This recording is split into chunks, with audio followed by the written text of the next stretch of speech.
तो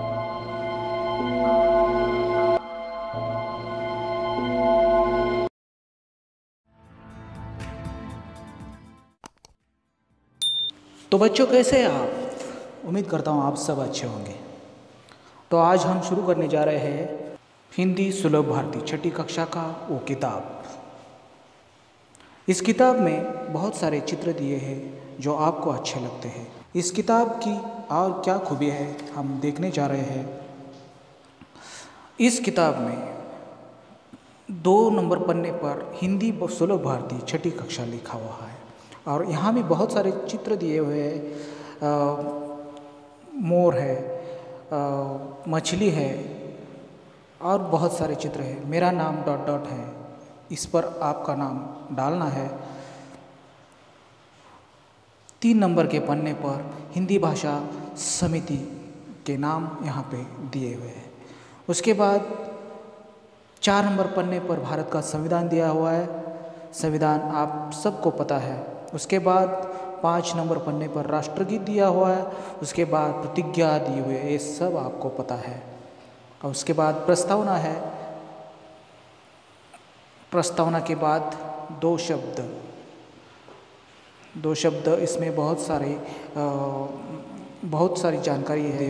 उसके बाद जो पन्ना है वो पन्ना नंबर 8 भाषा विषय क्षमता। भाषा विषय क्षमता के बारे में यहाँ पे दिया हुआ है। श्रवण, भाषण, संभाषण, वाचन, लेखन, भाषा अध्ययन, व्याकरण, अध्ययन कौशल्य यहाँ पे दिए हुए हैं। और उसके बाद जो है वो है अनुक्रमणिका। पहली इकाई में 9 पाठ का आयोजन है, दूसरी इकाई में 9 पाठ का आयोजन है। दोनों इकाई में स्वयं अध्ययन, पुनरावर्तन अलग यहाँ पे दिया है। उसके बाद जो है पन्ना नंबर 10 पर पहचानो और बताओ, यहाँ पे चित्र दिया हुआ है। आपको चित्र देखकर चित्र पढ़ना है। आपको चित्र का पूरी तरह से पढ़ना है और उसके बाद आपको इस चित्र में क्या है वो बताना है। उसके बाद पन्ना नंबर 11 है, उसमें देखो, समझो और बताओ। ये भी स्वयं अध्ययन है और आपको ये घर पे स्वयं अध्ययन करना है। उसके बाद पहली इकाई का जो भाग शुरू होता है और उसके बाद जो आता है सुनो और गाओ। सुनो और गाओ में बसंती हवा एक कविता है, जो कविता केदारनाथ अग्रवाल ने लिखी है। केदारनाथ अग्रवाल एक छायावादी युग के प्रगतिशील कवि माने जाते हैं। प्रस्तुत कविता बसंती हवा में मस्ती भरे शब्दों द्वारा हवा की अटखेलिया का विवरण दिया हुआ है। यहाँ पे स्वयं अध्ययन का भी जिक्र किया है। स्वयं अध्ययन में एक चित्र यहाँ पे दिया हुआ है, एक लड़का और एक लड़की पढ़ाई कर रहे हैं। और उसके बाद जो लिखा है, क्या लिखा है, नीचे दिए गए चित्रों की सहायता से प्राकृतिक सुंदरता दर्शाने वाला एक चित्र बनाकर उसमें रंग भरो। यहाँ पे जो नीचे चित्र दिए हुए हैं उन सब चित्रों का प्रयोग करके एक नया चित्र आपको बनाना है और उस नए चित्र को बनाकर आपको वो चित्र रंगों से भरना है और उस चित्र के बारे में आपको कुछ बोलना है, आपको कुछ कहना है। उसके बाद है कविता बसंती हवा। पहली बार सबसे पहले मैं आपको एक कविता पढ़ के सुनाता हूँ। उसके बाद आपको गाना है और मैं भी आपको वो कविता गाकर सुनाऊँगा। हवा हूँ, हवा मैं, बसंती हवा हूँ। सुनो बात मेरी, अनोखी हवा हूँ। बड़ी बावली हूँ, बड़ी मस्त मौला। नहीं कुछ फिकर है, बड़ी ही निडर हूँ। जिधर चाहती हूँ उधर घूमती हूँ। मुसाफिर अजब हूँ। हवा हूँ, हवा मैं, बसंती हवा हूँ। चढ़ी पेड़ महुआ, थपाथप मचाया। गिरी धम्म से फिर चढ़ी आम ऊपर। उसे भी झकोरा, किया कान में को, उतर कर भागी मैं।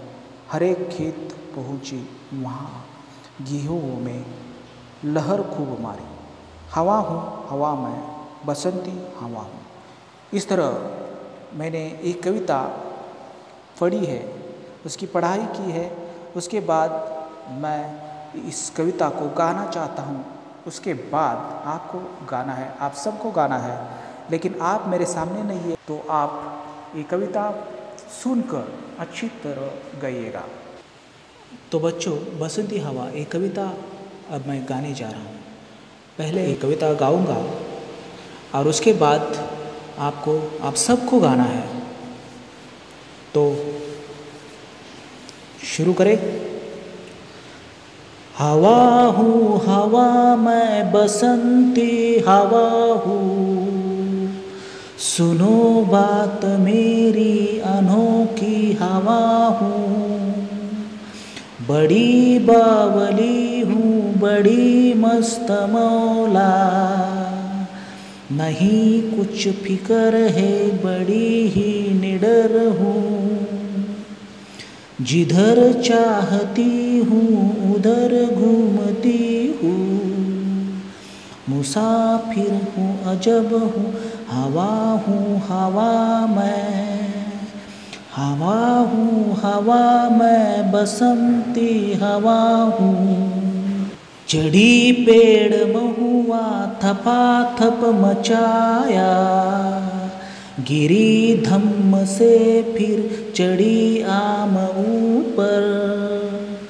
उसे भी झकोरा किया कान में कू, उतर कर भागी मैं हरे खेत पहुँची। वहाँ गेहुओं में लहर खूब मारी।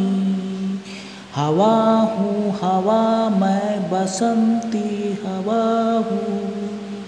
हवा हूँ हवा मैं बसंती हवा हूँ, बसंती हवा हूँ। तो बच्चों, कैसे लगी ये कविता? तो बच्चों, आज हम सीखेंगे बसंती हवा। इस कविता का मतलब क्या है? बसंती हवा एक मौसम होता है, उसे बसंती हवा कहते हैं। यानी बसंत मौसम में जो हवा बहती है उसे बसंती हवा कहते हैं। हवा हूँ हवा मैं बसंती हवा हूँ। मैं हवा हूँ, हाँ मैं हवा हूँ। और वो हवा कौन सी हूँ? बसंती हवा। बसंत के मौसम में जो हवा बहती है वो हवा मैं हूँ। सुनो बात मेरी अनोखी हवा हूँ। सुनो मेरी बात सुनो, मैं अनोखी हवा हूँ। अनोखी का मतलब क्या होता है? सबसे अलग, सबसे अलग हवा हूँ। यानी कौन सी? बसंती हवा हूँ। बड़ी बावली हूँ बड़ी मस्त मौला। बड़ी भोली हूँ, बहुत भोली हवा हूँ मैं। हवा भोली होती है? हाँ, हवा भोली होती है। हवा कहीं से भी निकल जाती है, कहीं से भी आती है, उसका कुछ आता पता नहीं होता। कुछ भी करती है, वो कुछ भी कर सकती है। इसलिए हवा बावली है, बड़ी मस्त मौला। हवा कैसी है? बड़ी मस्त मौला। मस्त मौला इसका मतलब चंचल, कुछ भी कर सकती है। मस्त, अपने ही मस्ती में दंग रहने वाली है। मस्त मौला, अपने ही विचार में रहने वाली, सिर्फ अपने ही सुनने वाली, ऐसी चंचल हवा है। बड़ी मस्त मौला हवा है। नहीं कुछ फिक्र है, मुझे कुछ फिक्र नहीं है। जैसे आदमी को फिक्र होती है, औरत को फिक्र होती है, बच्चों को फिक्र होती है, सब संसार को फिक्र होती है, सभी सजीव को फिक्र होती है, चिंता होती है, लेकिन हवा को कुछ भी फिक्र नहीं है। बड़ी ही निडर हूँ, हवा बहुत निडर है। जब कभी हवा तेज से आती है, कभी कभी घर का छप्पर उड़ा ले जाती है, वो किसी को भी डरती नहीं। अच्छी अच्छी फसलें बर्बाद कर देती है हवा, वो किसी को भी डरती नहीं, किसी को भी नहीं डरती। इसलिए हवा क्या है? निडर है। जिधर चाहती हूँ उधर घूमती हूँ। हवा को कुछ भी बंधन है। हवा को कहीं बंधन है क्या? हवा को कुछ कहाँ कहीं पे पाबंदी है क्या? हवा को कुछ कहाँ पे पाबंदी? यहाँ हवा नहीं आनी चाहिए, वहाँ हवा नहीं आनी चाहिए, उसको पाबंदी कुछ होती है? ऐसी पाबंदी कहीं पे आपको सुनाई देती है? नहीं ना। तो हवा जिधर चाहती हूँ उधर घूमती हूँ। हवा जिधर चाहती है उधर घूमती है, उसको रोकने वाला कोई नहीं है इस दुनिया में। मुसाफिर अजब। मुसाफिर का मतलब क्या होता है? जो सफ़र करते हैं उसे मुसाफिर कहते हैं। हवा हमेशा घूमती रहती है मुसाफिर की तरह, इसीलिए उसे यहाँ पे मुसाफिर का नाम दिया है। हवा हूँ, हवा मैं, बसंती हवा हूँ, मैं हवा हूँ। हाँ, मैं हवा हूँ। और वो हवा कौन सी हूँ? बसंती हवा हूँ, बसंत के मौसम की हवा हूँ मैं। चढ़ी पेड़ महुआ, मैं पेड़ पर चढ़ती हूँ, बिल्डिंग पर चढ़ती हूँ, कहीं पर भी चढ़ती हूँ। थपा थप मचाया, और वहाँ पे हंगामा मचाती हूँ। थपा थप मचाया, गिरी धम्म से फिर, गिरी धम्म से फिर, ऊपर से धम्म से गिर सकती है हवा चढ़ी आम पर, और ऊपर से गिर कर फिर ऊपर पेड़ के ऊपर, आम के पेड़ के ऊपर वो चढ़ सकती है और उसे हिला सकती है, उसके पत्तों की सरसराहट कर सकती है, और वो पत्तों के कानों में कू भी कर सकती है, उतर कर भाग सकती है, और गेहूं के खेत में पहुंच सकती है, और गेहूं के खेत के साथ खेल सकती है, और लहर मचा सकती है खेत में। ये सब कर सकती है, क्योंकि हवा कुछ भी कर सकती है। हवा को किसी से भी पाबंदी, किसी को भी हवा नहीं डरती। हवा जो मन में आती है वो ही करती है। वो अजब मुसाफिर है। हवा हूँ, हवा मैं, बसंती हवा हूँ, मैं हवा हूँ। और किस मौसम की हवा हूँ? बसंत मौसम की हवा हूँ। तो बच्चों, इस पीरियड में बसंती हवा इस कविता का शेष भाग हम पढ़ने जा रहे हैं।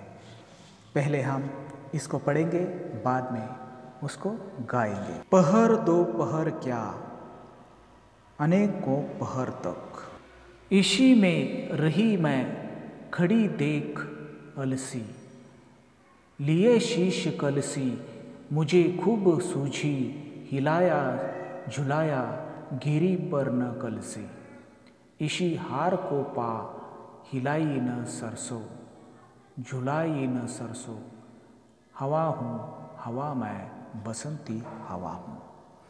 तो अभी हमने एक कविता पढ़ी, तो शेष कविता अब हम गाएंगे।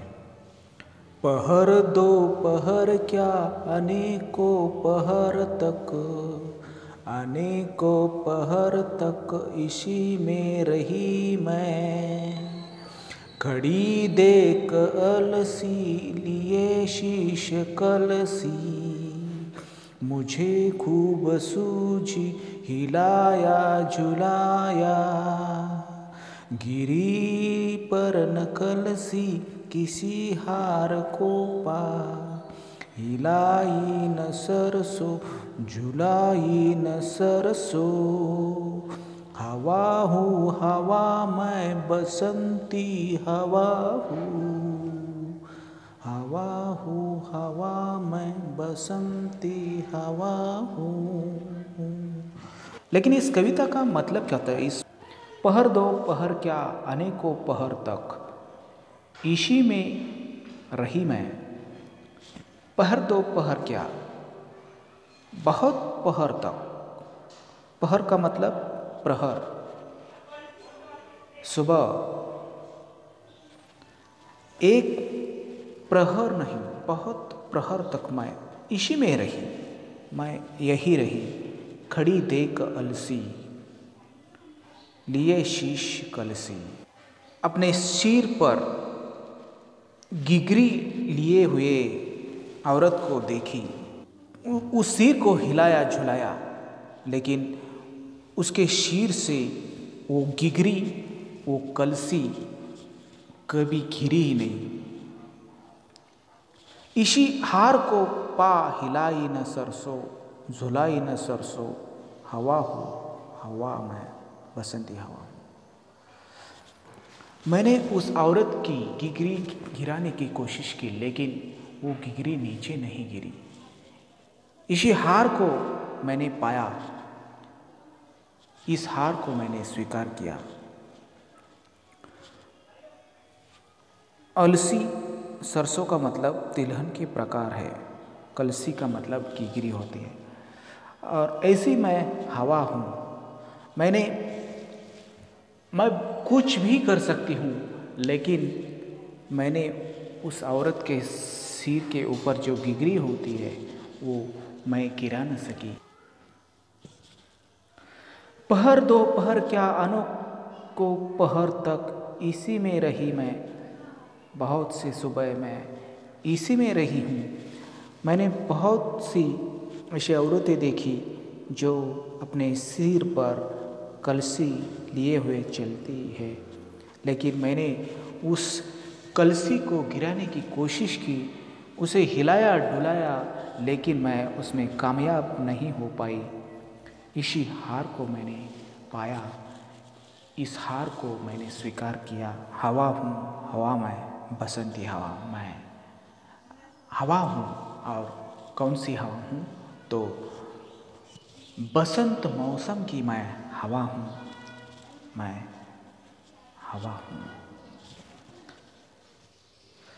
मैंने समझा, क्या समझा? यहाँ पे नीचे मैंने समझा लिखा है, इसके पीछे रिक्त जगह दी हुई है और उसमें कविता के बारे में जो कुछ आपने पढ़ा, जो कुछ आपने समझा, उसको यहाँ लिखना है। शब्द वाटिका यहाँ दी हुई है। नए शब्द बावली, सीधी सी, अपनी धुन में, मस्त मौला, मनमौजी, फिकर, चिंता, महुआ एक प्रकार का वृक्ष, जकोरा, झोंका, पहर, प्रहर, अलसी सरसों का मतलब तिलहन के प्रकार, कलसी यानी गिगरी। भाषा की ओर, दिए गए शब्दों के लययुक्त शब्द लिखो। अभी जो शब्द लिखे हैं उसके जैसे दूसरे उसी लय के शब्द आपको लिखना है। कैसी लगी ये कविता? अगर ये कविता आपको अच्छी लगी, आपको ये वीडियो अच्छा लगा तो लाइक करना, चैनल सब्सक्राइब करना, शेयर करना। धन्यवाद।